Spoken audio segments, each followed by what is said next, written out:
Well, today reminded me how quickly a normal Tuesday can turn into a full-blown emergency and how life can change in an instant. Um, so I was actually brainstorming what I wanted to talk about today because I literally felt like I had nothing to talk about. Just ruminations in my brain and patterns I'm noticing about myself, especially because I don't have a lot going on right now. So I'm really sitting with like myself and trying to get used to rest as like a requirement instead of as like uh an earned reward. And as I'm sitting there, all of a sudden, I can kind of hear a commotion going on outside, and I find out, or I actually see that there's smoke in our neighborhood. And so I find out there's a fire. And immediately I can feel in my body, like my heart starts racing. Um, I kind of want to panic. I I slow myself down and tell myself like, okay, I just need more information. And so I did. I sought information from the neighbors, and then as I'm kind of leaving the spot where I was talking to the neighbors, I can feel like the panic setting in. I can feel like the full body panic. And it's interesting because diving, this is like something I say over and over again. In diving, it's what taught me in life in general to stop, think, and then react. Because panic can cause serious harm in diving. And so in this situation, I told myself that. I was like, okay, stop. Like, stop walking, stop thinking. I told myself to stop and literally stopped in my tracks. I was like, think about this. What is the primary um like think of it in steps. So what needs to be handled right now, what's next, and then what's like not important. So obviously life, my safety and the safety of the animals I'm in charge of is priority. Secondary is property, tertiary, not even going to think about it. So I start moving into those steps and I start preparing and getting the animals ready in case we need to evacuate. I start getting water ready in case it's necessary. And all the while, though, my body is like my adrenaline is spiked, right? I'm like on the verge of panic mode because I can just feel it. I can feel the energy like stoked in my body. So it everything is okay. Um,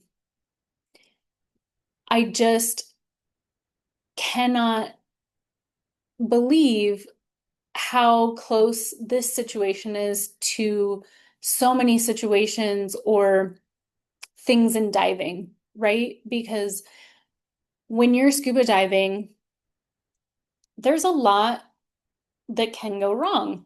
And sometimes you're not always close to help. You're not close to a hyperbaric chamber.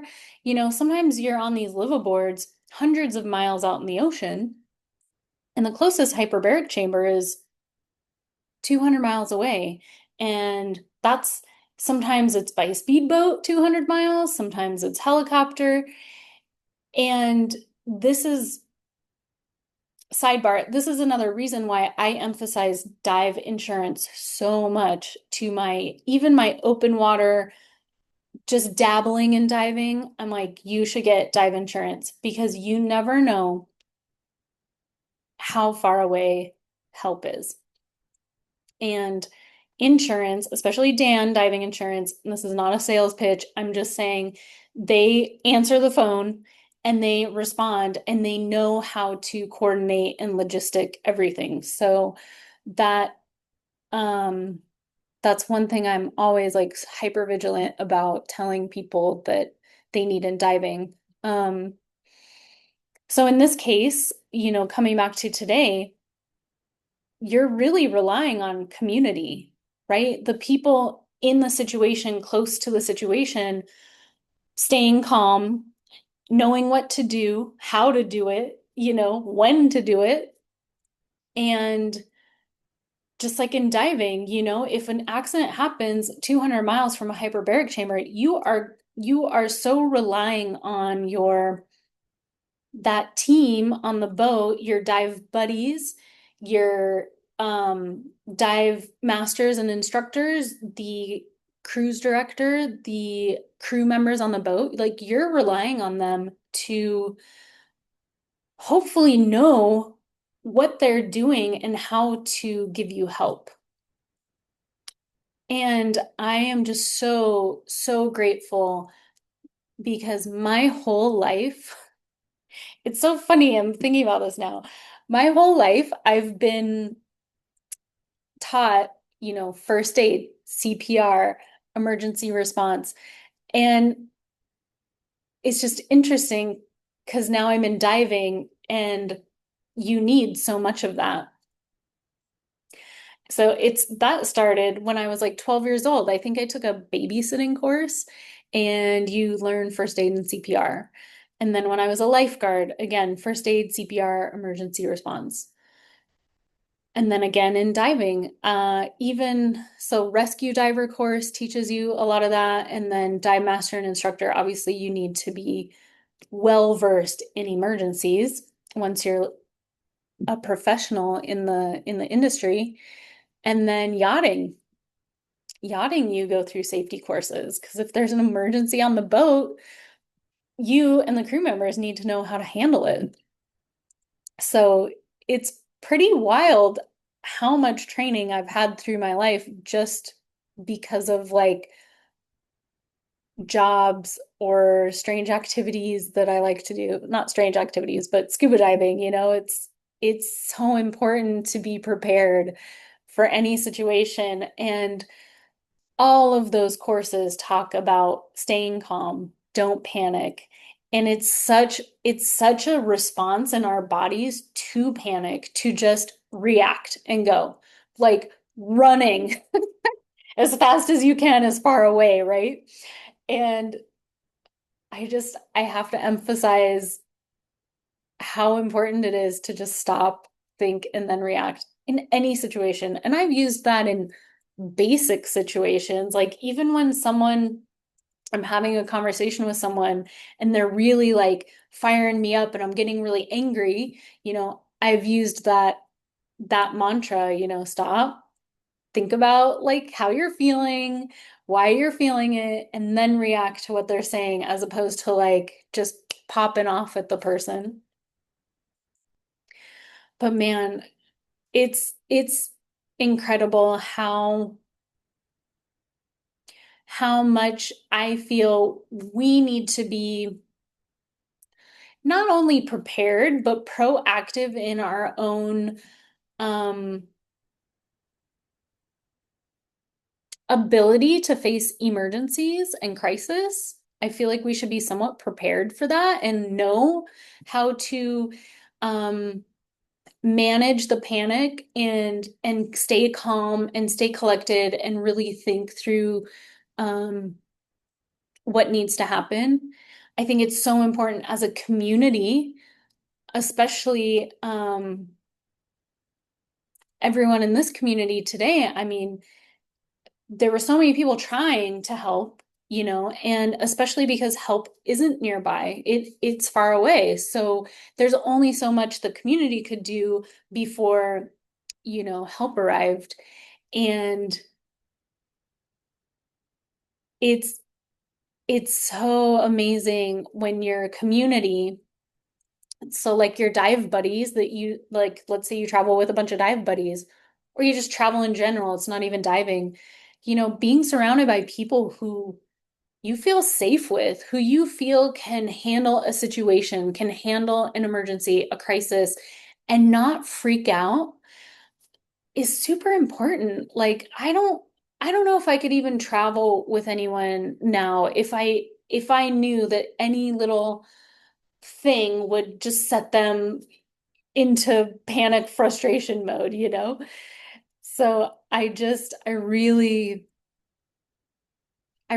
got to see on a very visceral level today how easily panic can change the whole course of a situation and how a community can come together and really make it so much better and make it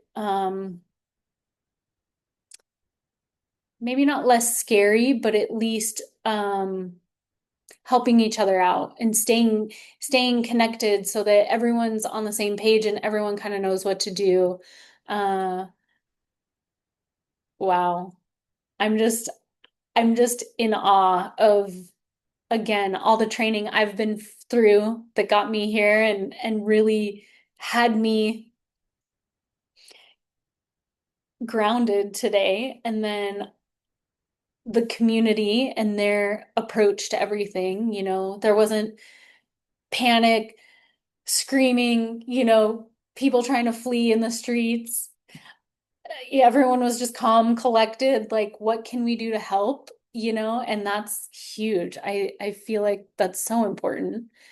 And the community like knew each other. A lot of them know each other, which I think is great because if someone's not home and they know pets are in the house, they're calling that person.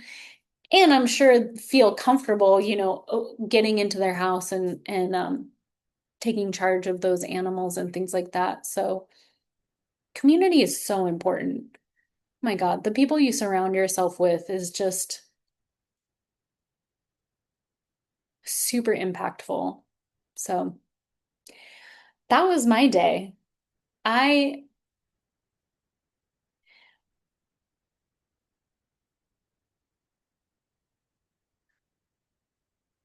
sorry, I don't know why I'm getting choked up. Um,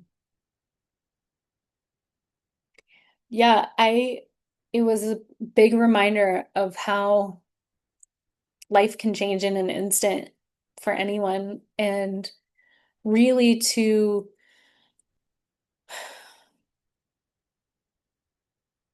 not be so complacent that um or you not complacent, like take life for granted, really appreciate those days that nothing's happening and you're just kind of resting and twiddling your thumbs, like enjoy it and just and all the rest in between. So thanks for joining me. I'll see you guys another